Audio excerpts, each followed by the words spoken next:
there's a lot of competition in this industry, and how do you deal with people trying to steal clients, people whispering in clients' ears? I just read an article on ESPN.com by Andrew Brandt about family members and the role that family members play in undermining the role of the agent and the advice that the agent gives. So how do you deal with competition as well as people that are even within the circle and the entourage of your clients? How do you deal with that level of competition that you have to contend with?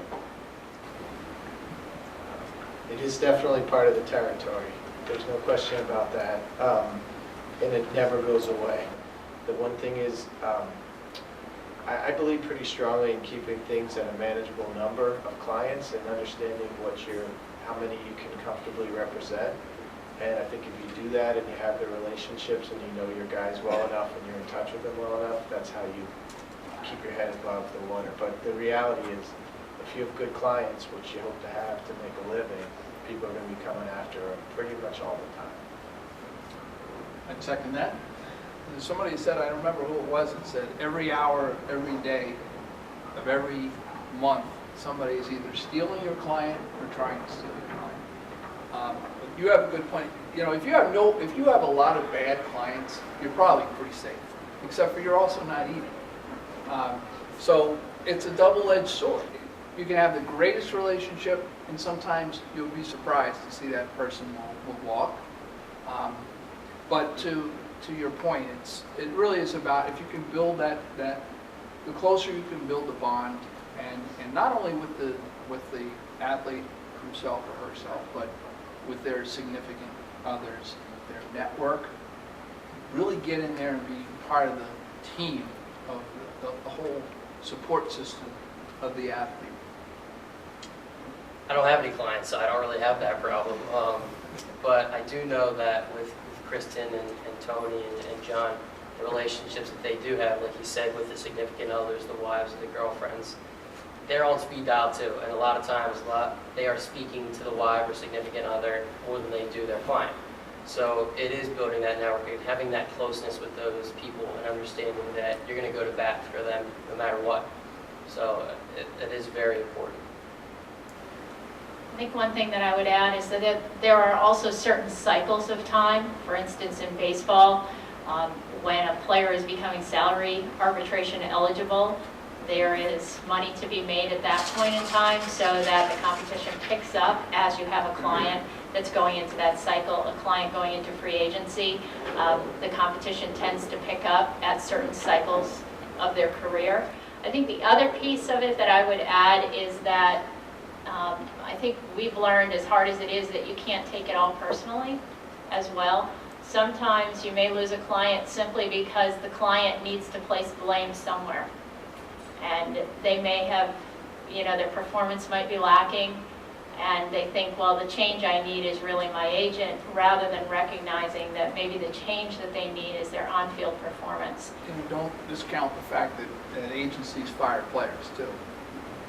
And there are times when players become to the point that they either become too unrealistic or too demanding, that as an agency, you have also the option to say, I think it's better if you go find another agent. For the people on our panel, if somebody could step in and say, if you were giving students advice now as to how to follow that path, what would you tell them to do educationally, and where to get experience and how to break in and represent athletes?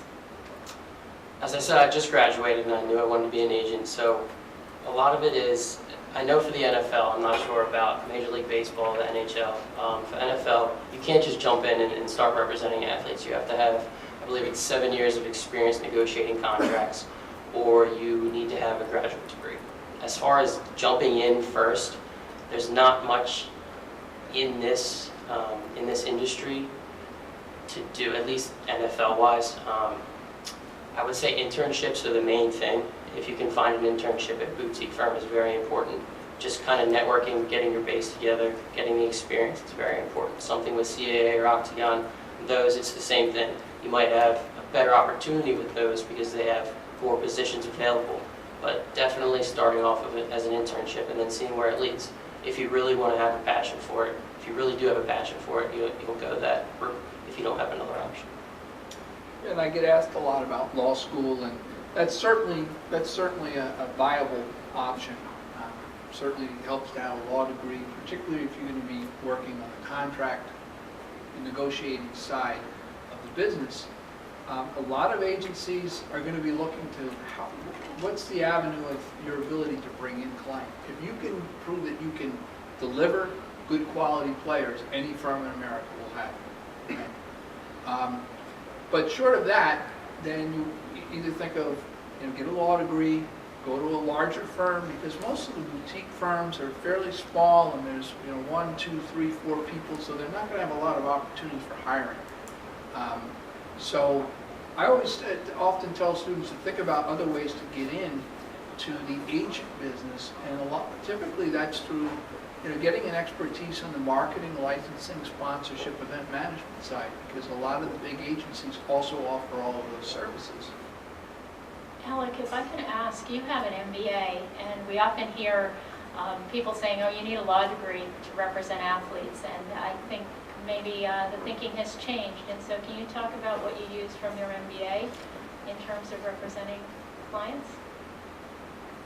I actually made a conscious decision to get an MBA versus a law degree with the idea that the contracts that we negotiate are pretty much standard boilerplate agreements, and you're talking about the money, but the reality is you don't use much from either degree. You use an understanding of the marketplace, an understanding of how things work.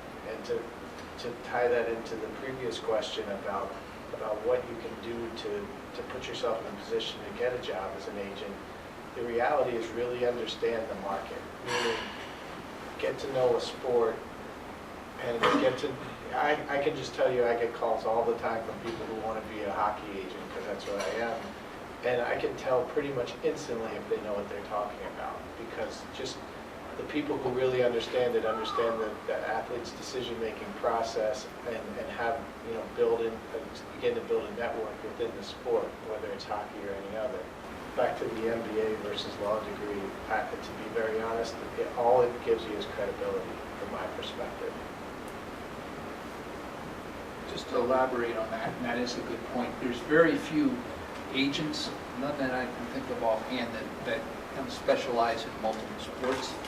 So agents tend to build their expertise and their network and their knowledge, because you have to have a good working knowledge of the collective bargaining agreement. You need to know very well all the general managers within that sport, and depending on the sport, college coaches, and there's not too many people that can do all of that across multiple sports.